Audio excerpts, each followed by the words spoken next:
Hey guys, thanks for tuning in again. Today we're going to finish out the popular erotic thriller franchise from the 90s known as Night Eyes. We've done 1, 2, and 3. 1 and 2 have so far proven to be my most viewed YouTube videos. I appreciate it, and you guys are making it happen. But you guys have also contacted me and asked me to do the rest of the films in the series. So there's 4 total. I did 2 already. I did just uploaded part 3. We're doing 4 right now. It's Night Eyes 4, better known as Fatal Passion.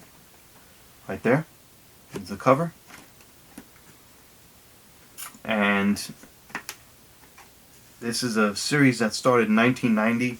Starred Andrew Stevens as Will Griffith, the security expert and owner of Night Eyes Security, who seems to get involved with a lot of situations. I don't really want to give anything away if you haven't seen these films, because seriously, they're very layered, they're full of surprises, and I really don't want to spoil anything. But you will know from this cover that he was a star of the first 3. He seems noticeably absent from here. There's a reason for that. Is he in it? Yes, he's in the film. Is he in it a lot? No. This is the one that it looks like they were attempting to pass the torch, so to speak, to somebody else. This is from 1996. It does star Andrew Stevens as well. He's buried in the credits. But I always mess up this guy's name. It's Jeff Tracta. He's from The Bold and the Beautiful. He takes over the starring duties in this film as, what was his name in this? Steve Caldwell.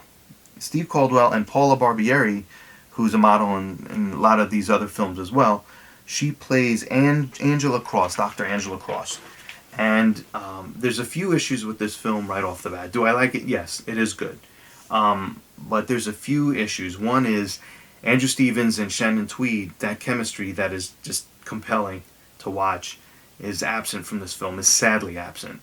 Andrew Stevens starred with Tanya Roberts in the first one, and even their chemistry was pretty good. But that Stevens and Tweed chemistry is just unbeatable.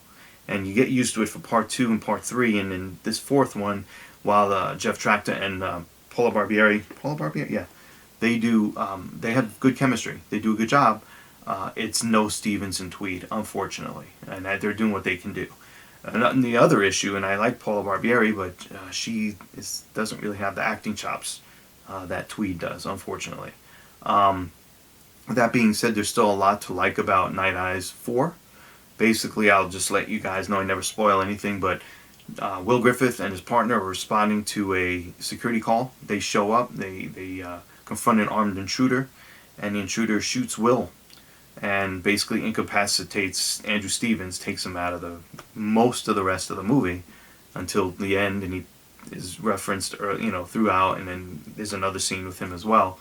But so this Jeff Tracta guy takes over, Steve Caldwell, and he basically is wiring up someone's house because she's being threatened, and same scenario as Night Eyes 1 unfolds with this one. What is interesting is that even as being a 4th entry, it's still somewhat clever. I think all the layers, it's not nearly as multi-layered as the other ones. It's not nearly as twist-turning as the other ones.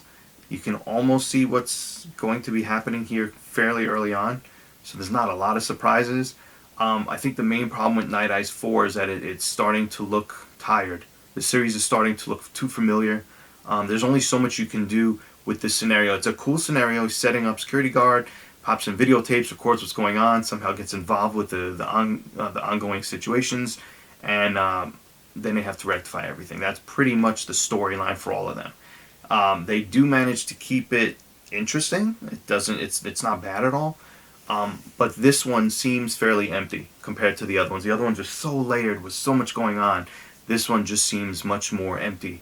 And this is for the first time, this is one in a series that seems exploitative, and it seems like they're actually padding it quite a bit with TNA. I don't mind when there's TNA in a movie if it adds to the storyline. If there's a reason for it, if it's going to enhance the story, if it's going to embellish what's going on, or if it's just going to help move along whatever's happening, branch from one season to a scene to a next and everything else, that's fine. when it looks like stuff's thrown in there just for the sake of taking up time, at the expense of logic, and you'll see what I mean when you watch this one, I start having a little bit of a problem with it. So Andrew Stevens is in the film. He's good in it. He's always good in it. But he produces this one. I think he takes a very big back seat in this one. But like I said, Jeff Tracta and Paula Barbieri have very good chemistry. Jeff Tracta is very good to watch on camera. I think he commands the screen. He does a really good job. There's some good acting in here, with the exception of Paula Barbieri. Like I said, I don't think she's difficult on the eyes, which is maybe why they got her. She's got a popular name behind her as well. But I just don't think that she's overly believable in this. And I hate to bash anybody because I don't think she did a bad job, and I think they had great chemistry. It is what it is. I do think the story is fine. It moves along. Like I said, it's interesting. I think it's still a cool series. I think it still has a good amount of energy. It still has a good amount of surprises, and it's better than most of all these other types of similarly themed films out there. Later and before, it just does. Whatever tries to come out, you can't touch a Night Eyes film. So this being by far the least in the series is still head and shoulders probably above most of the other ones that are similar. I'm going to go ahead and give Night Eyes 7 out of 10. I think it's just well made. It's still very well made. But this is the one that's starting to look a little thin. The story's looking a little thin, and the whole premise is looking a little tired at this point. The chemistry's good. The actors are likable. And there's nothing wrong with that. And there's some cool twists and turns around. There's good supporting cast work as well in this film, and it's definitely worth checking out. But again, pick up one, watch them in order. They're all really good. You don't really need to see this if you don't see the other ones. Actually, they're all kind of standalone. But it would help if you saw the other three, because there's a little continuity going on, and Night Eyes security has evolved over each of the four films, and it's pretty cool to see this franchise. The quality is pretty much constant throughout, which is very impressive, especially for a direct-to-video franchise. But this is just not as clever as the other ones, and it's just a little more thin. That needs a little more meat on the bones, so to speak, but it's still enjoyable. So check it out if you can. Subscribe to my page. It's free, obviously. Keep updated on what I'm doing. I'm going to be posting more videos when I can. Check out my other videos for the other 3 Night Eyes films, as well as a bunch of other films that I have reviews for. I'll be putting more content up there as well, and I'm going to keep going as long as you guys keep watching. So thanks a lot for all your support, and I'll see you the next time.